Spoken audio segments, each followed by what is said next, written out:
without any further ado now, I think it's time to give a big applause to our lecturer, Martino Tirimo.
This is the waltz by Chopin that was discovered a few months ago in New York, in the Morgan Library. Why in New York? Nobody really knows. I suspect that it had something to do with Chopin's very close friend Julian Fontana, who spent a few years in New York. And he was the man who was entrusted by the Chopin family to bring to publication the remaining manuscripts of Chopin after his death. Incidentally, this was against the composer's wish. He told his sister that under no circumstances must these manuscripts be published. His sister at first was going to abide by this, but she decided that this after consultation with other musicians, decided that this music was too important and should be published. And they entrusted Fontana to do this, which he did. These remaining works include the Fantasie Impromptu, for example, some beautiful mazurkas, opus 67, 68, very popular waltzes, opus 69, opus 70, polonaises, opus 71, the songs, and many other works. Anyway, I think we are very glad that they were published. Before I leave Julian Fontana, I wanted to mention a personal experience.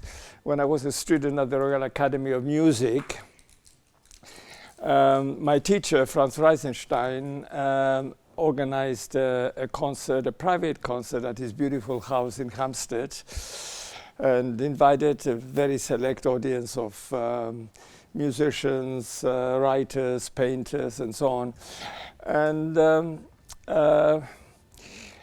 after the concert, when I finished playing, which included 2 nocturnes by Chopin, opus 48, a man came up to me and he started talking about Chopin with such knowledge.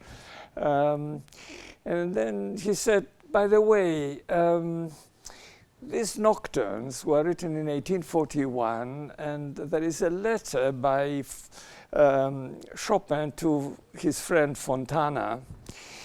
And the next moment, this man takes out of his pocket the letter. and I found myself holding a letter by Chopin. His name was Arthur Hedley, by the way, a very famous Chopin scholar. At that time, I did not feel very comfortable about Chopin's music, even though a couple of years later, at my debut at the Wigmore Hall, I played the fourth scherzo. I felt that I did not have enough understanding of this music, and I had a long distance from Chopin for about 15 years, in fact. But maybe that was a good thing, because when I returned, it was so much more meaningful. Now, the title of this lecture, The Poetry of Chopin. What do we mean by poetry in music? For me, it is an expression which only the great composers had. It's an expression of high vibrations. Vibrations which can uplift the human psyche. In other words, music which has deep purpose, deep meanings. Music which delights the soul and spirit of man. Now, Chopin was unique among the great composers in that he composed exclusively for the piano. No other composer had done that, but Chopin wrote no symphonies, no operas, no ballets. Even the few chamber works have the piano being the protagonist. Chopin had piano lessons from the age of 6 until 12, and then no more. So he is self-taught. And it's really remarkable how he managed to find his own way to acquire a virtuoso technique. But it explains why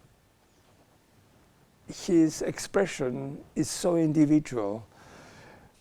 Unlike almost all other composers, he was not really influenced by them so much. I mean, when we think of Mozart, he was influenced by Haydn, Beethoven was influenced by Mozart and Haydn, and so on. With Chopin, there is no obvious, I mean, he adored Bach, and he adored Mozart, and he adored opera, and in particular, the operas of Bellini. And that is the operatic element we can find quite a lot in his music.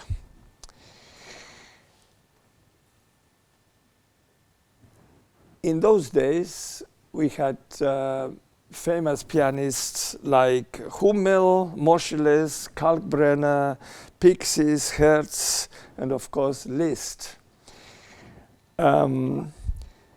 It has to be said that Chopin despised showmanship. And all these hard-hitting pianists whom he likened to their sound he likened to those of dogs barking mindlessly. One big influence was hearing Paganini. he adored Paganini. He actually described him as absolute perfection.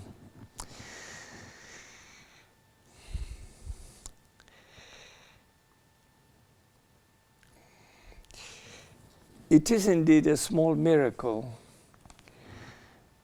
that he developed a most sound technique, and in fact eventually in turn influenced piano playing probably more than any other composer. His remarkable studies remain to this day, and I think they will remain forever, one of the biggest challenges for any pianist.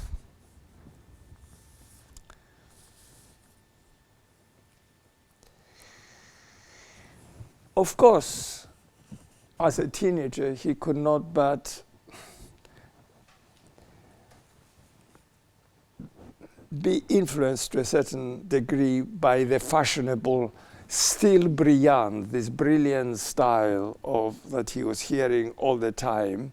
And it was inevitable that he would also include it in his works.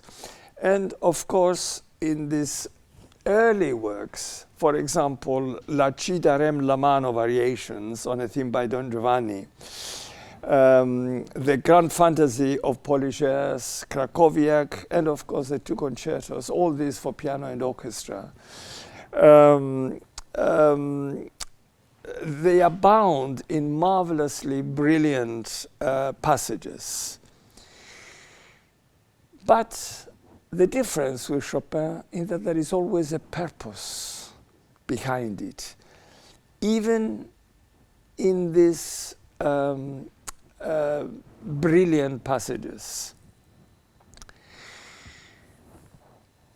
And when Schumann heard these Don Giovanni variations, he published one of the most famous remarks in music criticism.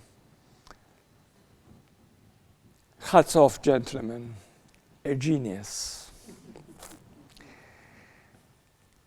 Yeah, he certainly recognized the quality of Chopin. Let's hear two excerpts now from the concerto in F minor, the second concerto, although it's actually the first two have been written. One from the first movement, where you'll hear the piano moving up and down very fast, and it's relentless. This is in the development section. And after that, we'll hear a second excerpt from the second movement, where he expresses very noble emotions. Please.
Thank you. Yeah, and can we have the second excerpt, please, now?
Thank you very much.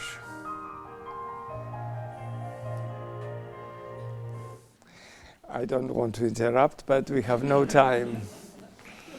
This is the Philharmonia Orchestra with myself at the piano.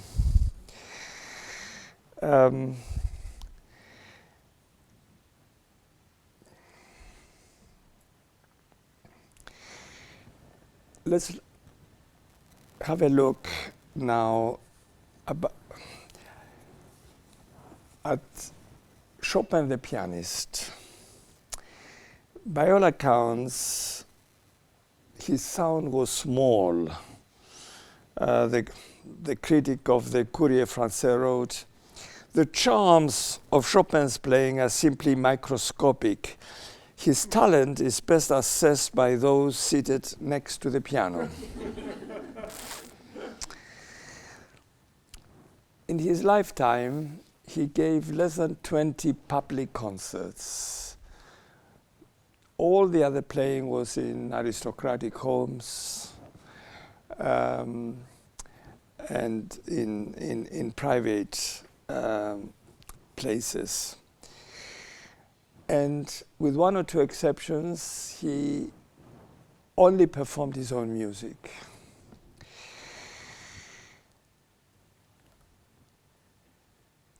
He once confided to Liszt, "I am not fitted to give concerts.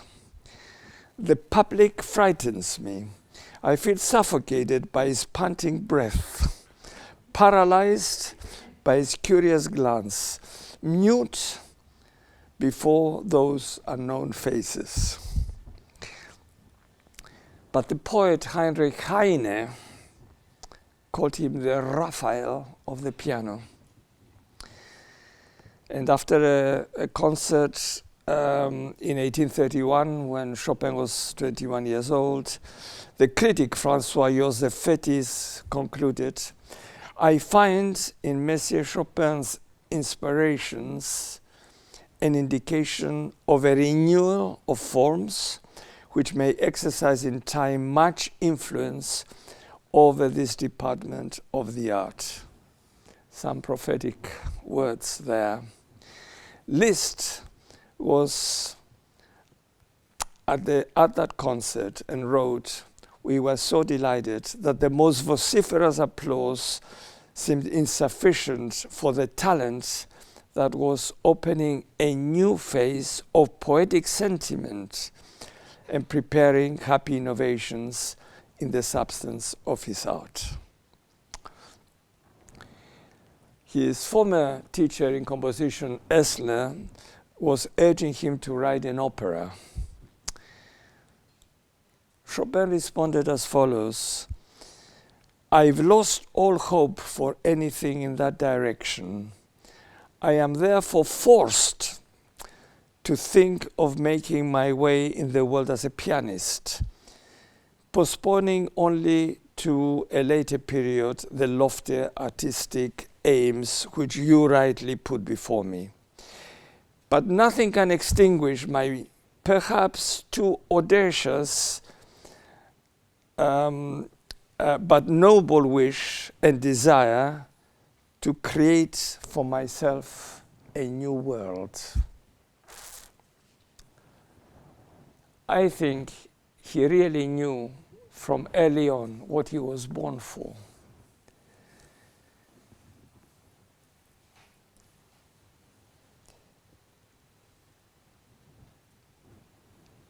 Chopin only composed at the piano. He could not compose without it.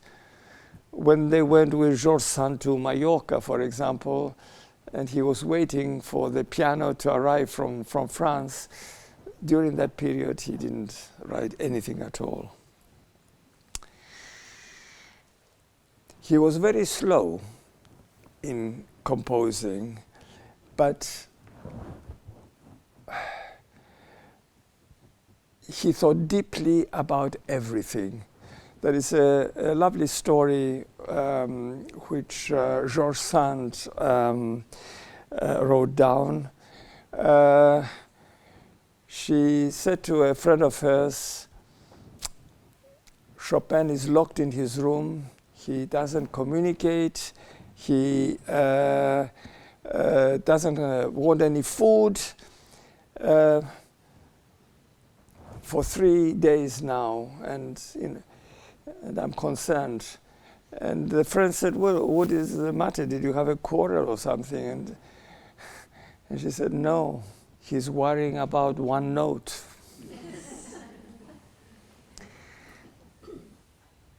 But this is really there is a lot of significance in that.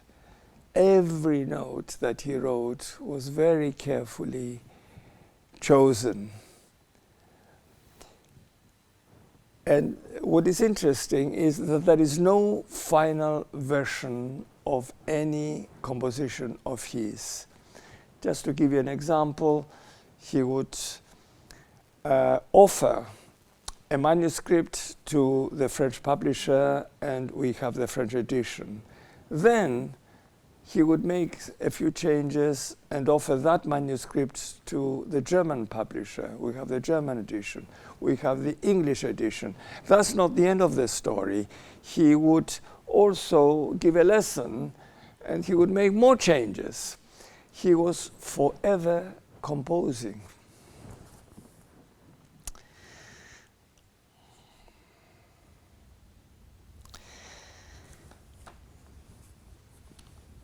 He left Poland when he was 20 years old, and he never returned. But his heart and soul never left his country.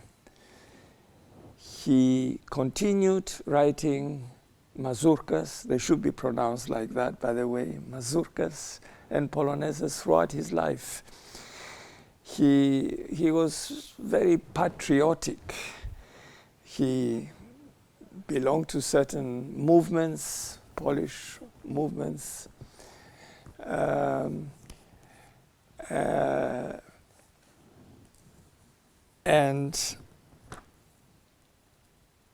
he expresses a certain pride, the pride of the Polish people in his compositions. I'll just give you one example. In this mazurka,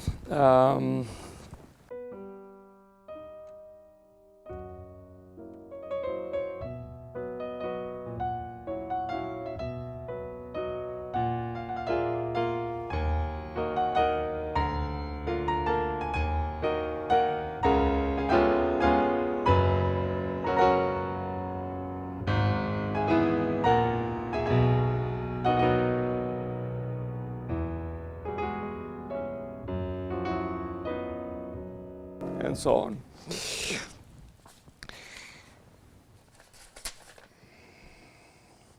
This quality abounds in his music.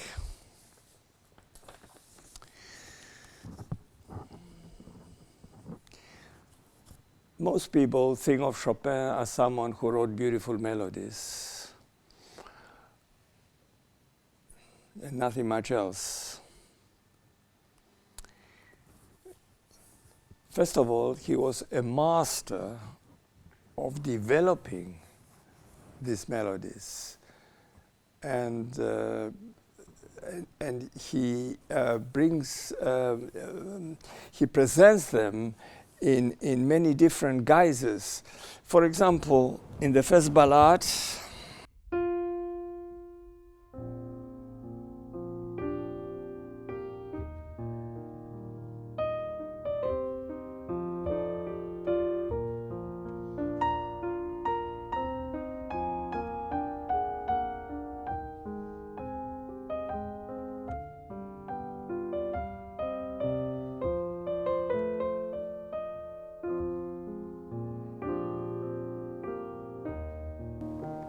and this becomes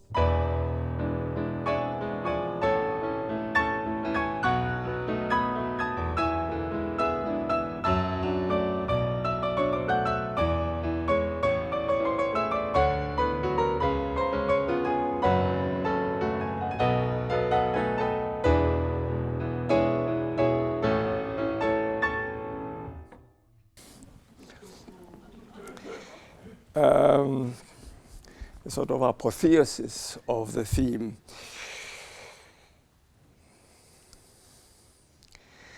But for me, even greater than this was his harmonic innovations. Innovations which influenced so many composers after him. Fauré, Debussy, Ravel, Scriabin, Prokofiev, Rachmaninoff, Bruckner, many, many. And I mean, it is really remarkable. In this mazurka,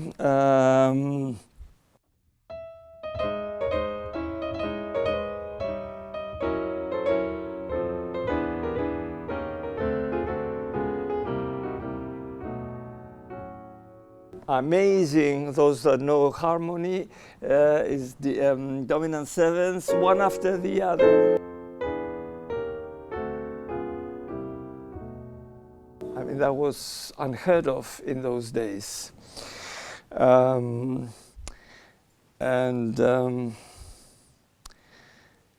Oh, so many.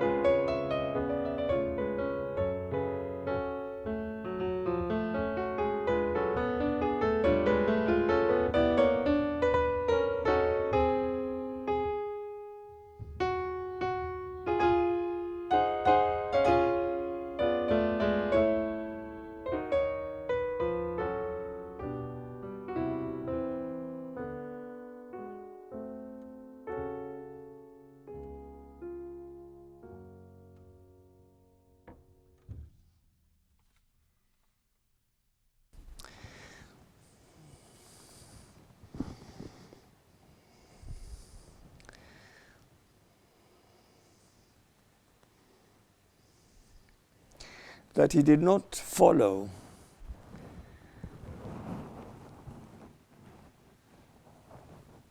the great composers before him shows a strength of character.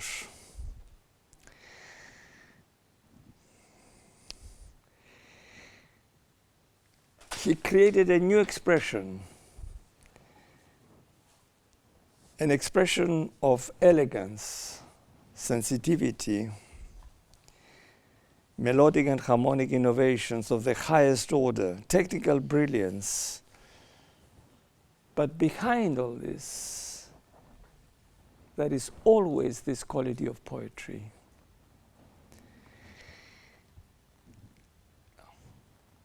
It's a love for life, for our existence. So it is no wonder that his language is loved by so many, for it is pure and it speaks directly to the heart.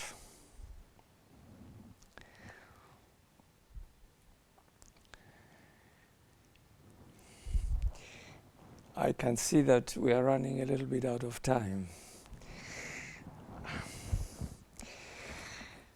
I think it might be more interesting, instead of hearing me play, to have some questions.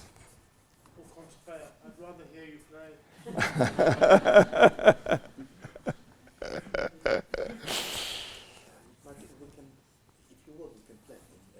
Well, it might be more interesting to have questions, I think, really.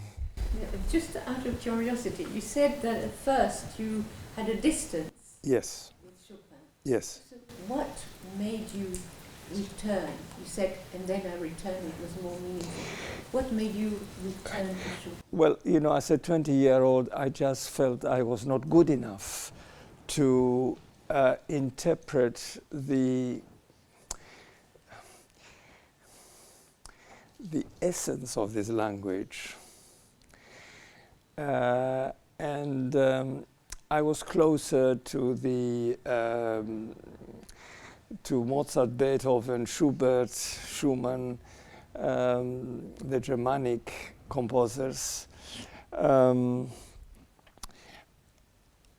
All the time, of course, I recognized the greatness of Chopin, but I just didn't feel I was ready to attune to his world. And it was a gradual process. And of course, I never dreamt that later on, in 2010, I would play all his works. And I'm now recording all of them also. It's been I'm very glad that I did not do any recordings before. Because I like to think that I have a better understanding now of what he had in mind. He was really quite unique. I mean, he and the piano, I would call it a marriage. It was a harmonious marriage. He was one with this instrument. He wrote specifically for it. And of course, he wrote wonderfully for it. There is no other case. His contemporaries, whom I mentioned, Hummel, Kalkbrenner, Thalberg, all these people, they also wrote music, a lot of music, but nobody plays it. Why? You have to ask why. It is marvelous pianistically, but there is nothing special. Nothing special. Yes. Do we know if improvisation formed any part of his work? Yes. Yes. I should have. Thank you very much. I should have mentioned he was a great improviser. In fact, in these private concerts that he gave, he used to improvise a lot. And everybody remarked how wonderful he was. It's a lost art, improvisation, unfortunately, today. Beethoven was also a very great improviser. Yes, it was one of Chopin's great qualities, that. But when it came to putting down on paper that improvisation, he was very particular. He was slow. he keeps changing. I brought with me a couple of facsimile that you can look at, and there are lots of corrections all the time. We know that sometimes he would correct something, and then he corrected a third time and a fourth time, and then after many changes he would go back to the original.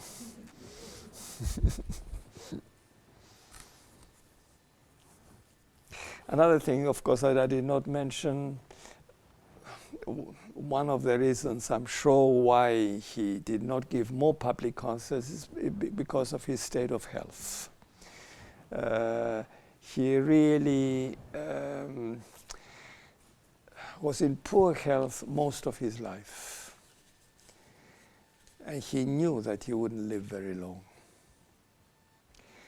I mean, he was coughing incessantly, blood. He might have lived a little bit longer had he not visited England and Scotland in 1848, because he had he did a lot of playing and the body was just not up to it. And he was exhausted afterwards when he returned to Paris, yes.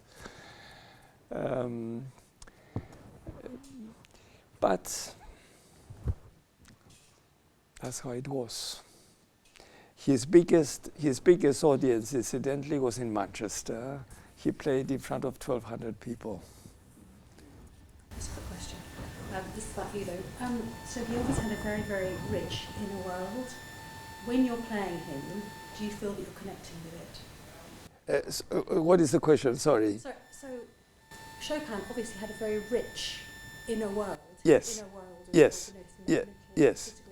So when you're playing him, do you feel as if you're entering that world?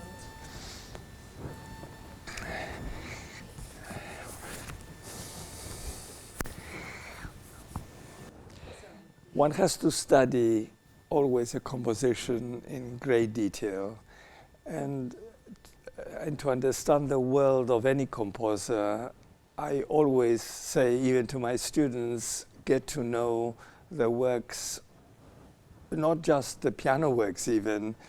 In the case of Mozart, you have to learn his operas.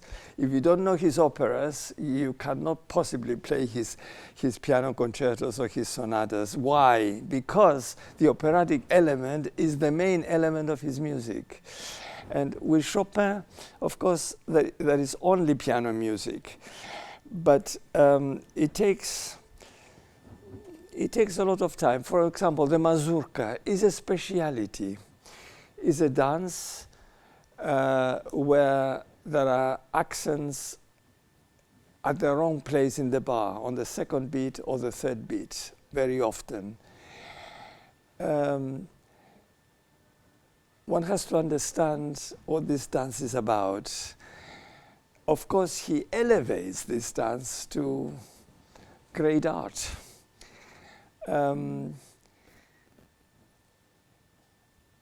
It took me a long time to get to the point where I felt I understood a little bit the mazurka. I did not allow myself to perform one until I was 35.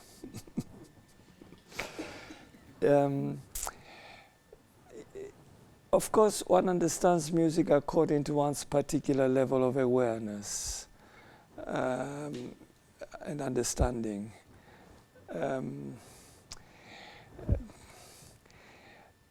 There are no shortcuts. I mean, you have to study a composer very deeply.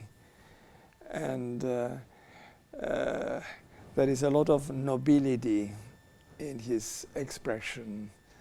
There is this pride that we heard. There is tremendous sensitivity, elegance, so much elegance in Chopin. Everything is so naturally shaped.